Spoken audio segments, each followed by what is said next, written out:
Nació en Ponteceso hace 59 años, está casado, tiene 3 hijos, es doctor en Historia Medieval por la Universidad Complutense de Madrid, en la que ejerció durante años la docencia en la cátedra de Paleografía y Diplomática.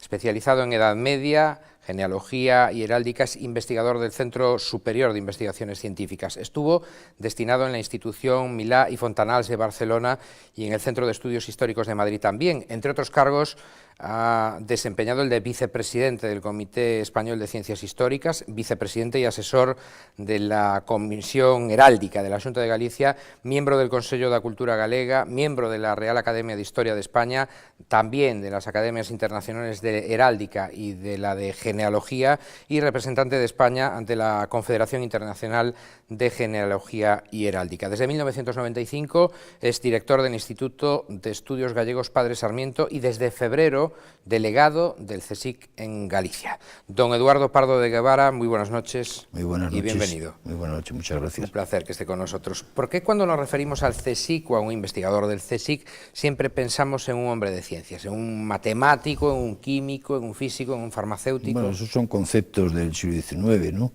Y claro, la gente piensa que la ciencia es las técnicas, las ciencias exactas. En el Consejo tenemos muy claro que la ciencia es algo bastante más complejo y amplio, y hablamos de las ciencias humanas, ciencias sociales, y en cambio hablamos de las ciencias técnicas, ¿no? O aplicadas, ¿no? Usted sustituyó a Uxío Labarta al frente del CSIC, de la delegación del CSIC en Galicia. ¿Qué es lo que ha podido cambiar desde entonces, desde que es el delegado del CSIC en nuestra comunidad? Bueno, no han cambiado muchas cosas porque casi estoy aterrizando.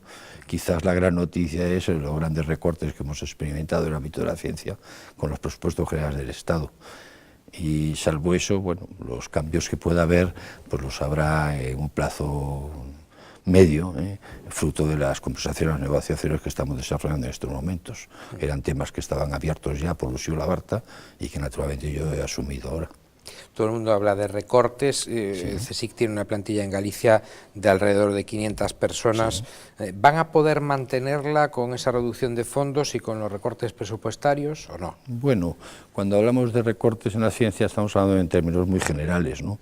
Efectivamente ha habido recortes muy grandes, pero también es verdad que cuando hablamos de recortes convendría matizar. Estamos experimentando recortes desde hace ya varios años. Específicamente el Consejo, que en este contexto de los recortes de hace una semana, pues ha salido medianamente favorecido, porque el recorte que ha experimentado el organismo ha sido del 2,8, ¿no? Y cuando miramos otros OPIs o otros ámbitos, pues los recortes han superado el 25%. Por lo tanto, dentro de esa situación, el Consejo diríamos que ha salido favorecido, relativamente favorecido. Pero si lo situamos en un contexto más amplio, nos damos cuenta que la situación no es así, ¿no? El Consejo experimentó un gran recorte en el año 9, que nadie recuerda ya. Nosotros experimentamos un recorte del 25% en el año 9. En el año 10 y en el año 11 experimentamos siendo recortes del 7%. Estamos hablando ya casi de un 40% de recortes. Por lo tanto, el 2,8 que nos ha tocado en esta ocasión parece pequeño, pero es apuntalar una situación que es francamente difícil. ¿Pero usted diría que la ciencia o la inversión en ciencia en nuestro país está en caída libre desde hace años ya? En caída libre no, pero digamos que se ha invertido el proceso. Ha habido un proceso de bastantes años de crecimiento con el objetivo de llegar al 2% del Producto Interior Bruto, y ahora se ha producido una inversión desde el año 8-9 en que efectivamente estamos en una caída no libre, pero sí con un periodo de restricciones. De alguna manera podríamos decir que los presupuestos aplicados al ámbito del sistema de ciencia español está en los niveles del año 5, año 6, con lo cual pues, la situación no es muy buena. Actualmente trabajan ustedes en el CSIC nada más y nada menos que en 145 o más proyectos de investigación científica. Sí. Me imagino que entre ellos los habrá de la más diversa índole, ¿no? Bueno, claro, los proyectos son cosas más concretas. Quizás lo interesante sería valorar las líneas de investigación, pero son naturalmente fruto de la especialización de los investigadores. En Galicia tenemos 5 centros de investigación y cada uno se dedica a ámbitos científicos muy diferentes, desde investigaciones marinas en Vigo, la misión biológica en Pontevedra, el Instituto de Investigaciones Agrobiológicas de Santiago, el Instituto de Estudios Gallegos Padre Sarmiento, que los temas históricos que dirijo yo, el Instituto de Ciencias del Patrimonio, y aparte de las aportaciones en el Campus Vida, el Campus del Mar o el CESGA, por ejemplo, ¿no? O sea que hay muchos ámbitos diferentes.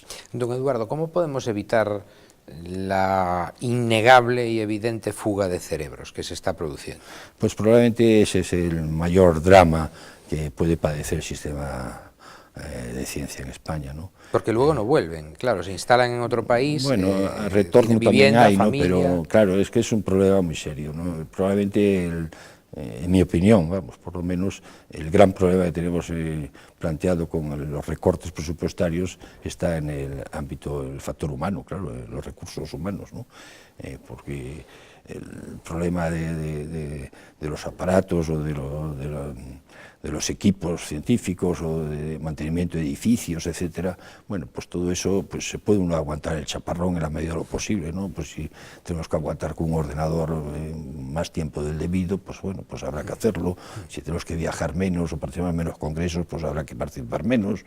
Pero hay cosas que no se pueden sostener, por ejemplo, el perder a investigadores que están en formación o que están en el trance de la consolidación, pues no es solo un drama humano, que lo es, y muy serio, claro, hay que ponerse en esa situación, y yo, a pesar de mi edad, no olvido también la época en que yo también estaba en aquella situación. Entonces recuerdo muy bien lo que es la angustia ante el futuro, ¿no? La apuesta por una carrera, por una vocación que es muy difícil de consolidar desde el punto de vista funcionarial o de futuro, ¿no?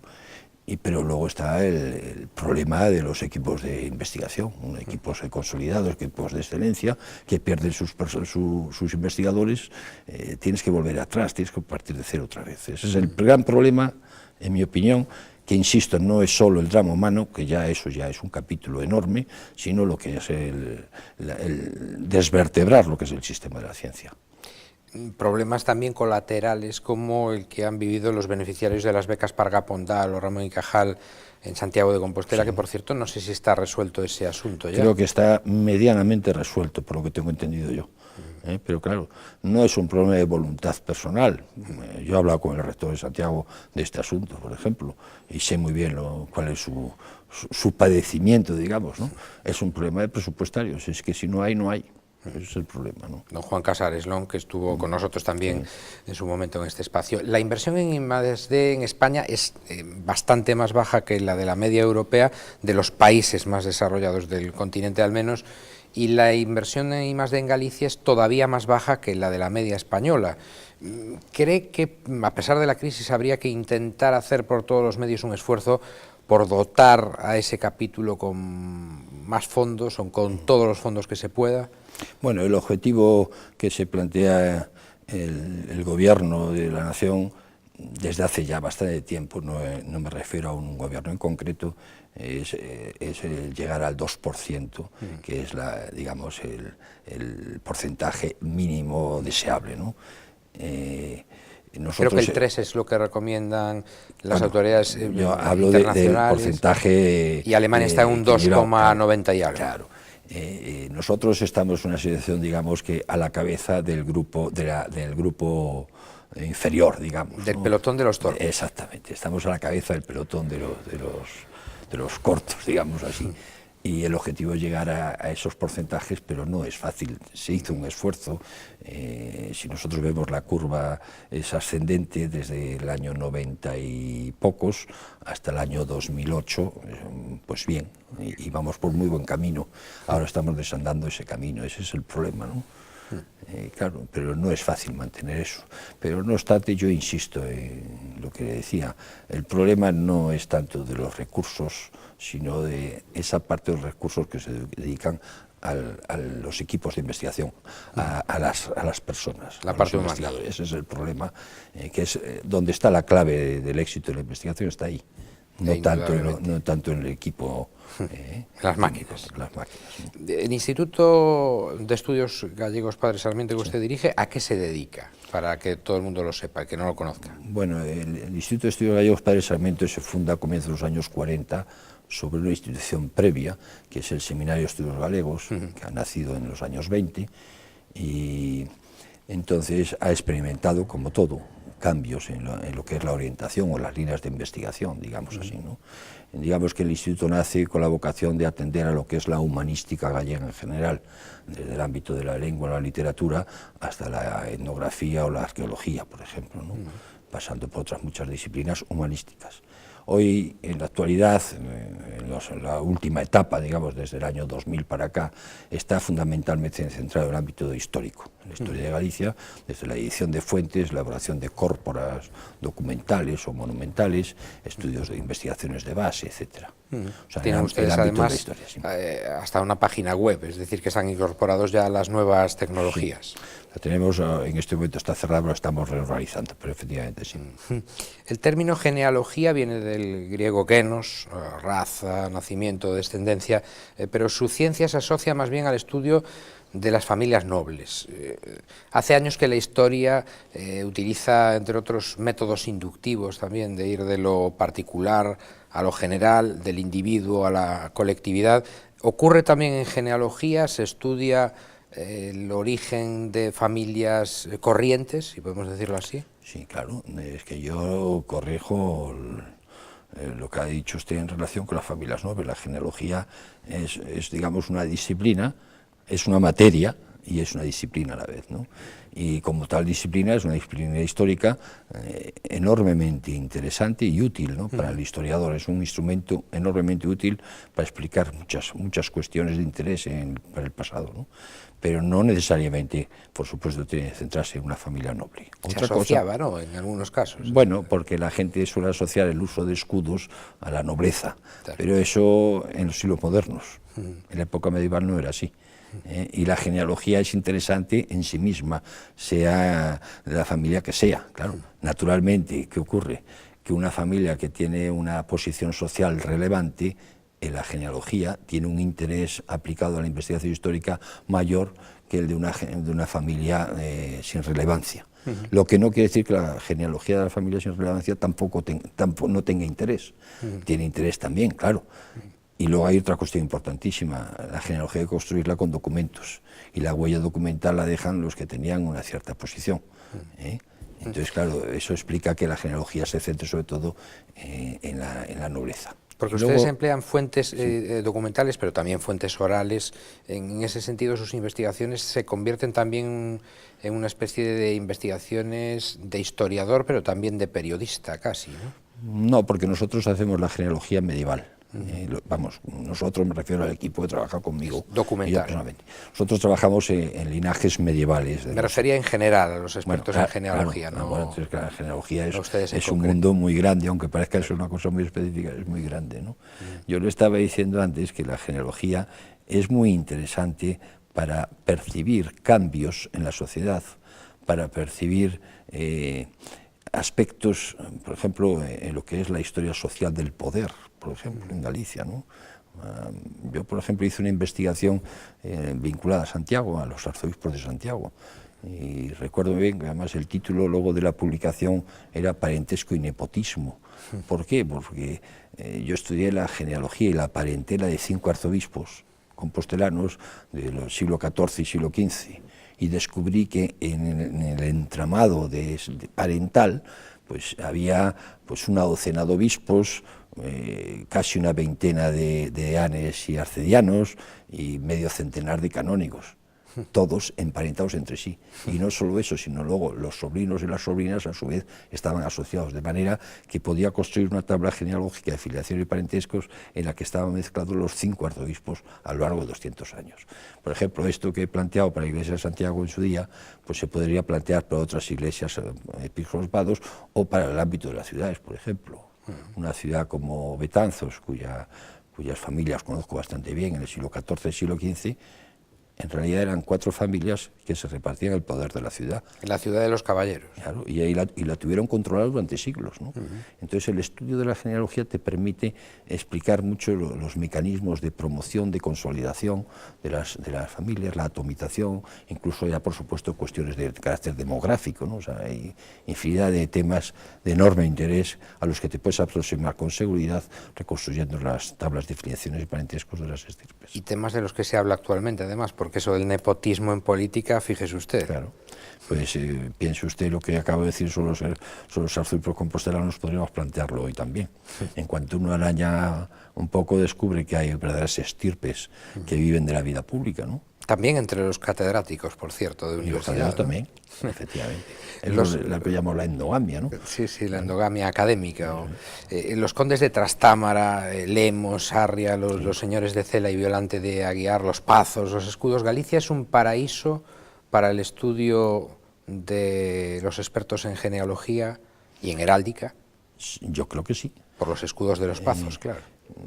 Bueno, yo vuelvo a rectificar, yo me centro en la Edad Media, pero efectivamente para los siglos modernos también, ¿no? Pero claro, los siglos modernos Galicia a lo mejor ya no es tan singular, ese mismo escenario lo puedes encontrar en Andalucía o en otras partes, ¿no? En otros contornos geográficos. Pero ¿por qué es peculiar la Edad Media en Galicia? Bueno, porque Galicia es peculiar en la Baja Edad Media, se produce una situación curiosa, ¿no? Digamos que Galicia es el centro del poder en un momento determinado y a partir de un momento determinado queda en una situación periférica. Y ese momento coincide cuando germina ese sistema de parentesco patrilineal o vertical, lo que hoy entendemos el sistema de parentesco nuestro de hoy, que nos parece tan natural, pues se forja en un momento determinado, en torno al siglo XII, XIII, ¿no? Que es el concepto de la línea de varón, ¿no? Y que es lo que explica la construcción de los linajes. Cuando eso se produce, Galicia ya está en una situación periférica con respecto al poder. Ya la sede de la corte, los reyes, etcétera, están fuera de Galicia. Entonces Galicia experimenta un proceso histórico, digamos, singular, no marginal, sino singular, ¿no? En el que ese grupo de familias nobles que podemos calibrar en torno a un centenar de estirpes, no son más, un centenar de estirpes que naturalmente se van abriendo, se van atomizando en ramas menores, ¿no? Que son los que controlan todo el entramado social, el urbano y el rural, el territorial, ¿no? Ese centro de poder habría vuelto en parte hoy con el proceso de descentralización que representó la creación de las autonomías, por ejemplo, en nuestra comunidad. ¿Cómo habría vuelto? Es decir, Galicia fue un reino, como dice usted, después dejó de ser centro de poder. Galicia sigue siendo un reino. Sí. Eso es un tema también interesante, porque merecía la pena que habláramos, no aquí, digo, que es un tema para reflexionar. Cuando dicen que Galicia fue un reino, yo pregunto, ¿y cuándo dejó de ser un reino? Yo creo que sigue siendo un reino. El rey de España es rey de Galicia y es un título de soberanía propio al rey de España. Existen por ahí los descendientes. El reino existe. O sea, para mí Galicia sigue siendo un reino. Pero en cualquier caso, en el poder... En el lenguaje coloquial nos gusta hablar de autonomía, pero yo creo que es un reino, ¿no? Pero en el poder político, práctico, real, ¿usted cree que hemos recuperado parte de aquel poder que teníamos en la Edad Media con las autonomías o no? Hombre, yo creo que son dos realidades completamente diferentes, ¿no? Pero es verdad que ahora la autonomía permite... ha dibujado una realidad completamente nueva que probablemente no había tampoco en aquella época cuando hablamos de que el poder residía en Galicia. De otra manera completamente distinta.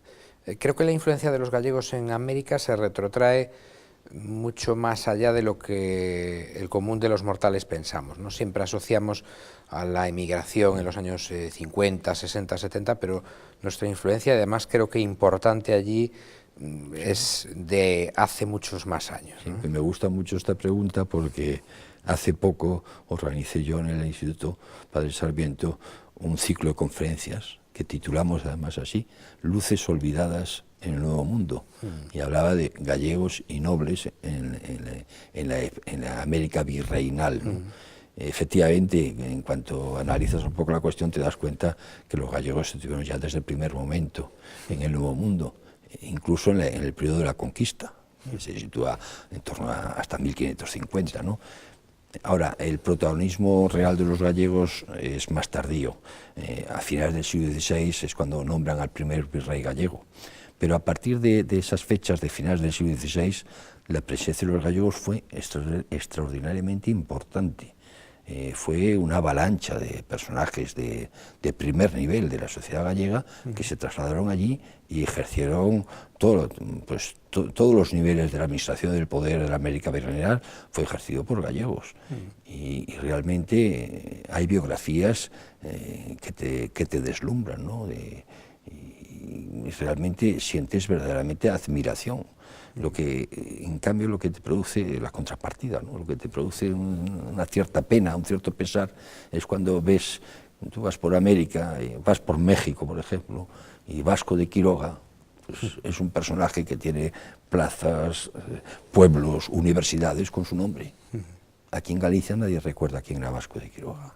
Que no se sepa aquí. Claro, o vas a Chile, o vas a Argentina, al Río de la Plata, o vas a Perú, y hay una huella de grandes personajes que eran gallegos, que eran de aquí, que eran de Santiago, de Teo, de Monforte de Lemos, de Lugo, que han dejado una huella que se mantiene viva allí. Por eso digo yo, luces olvidadas, son luces que siguen brillando en aquellas tierras y que Galicia, sin embargo, los ha condenado injustamente al silencio y al olvido.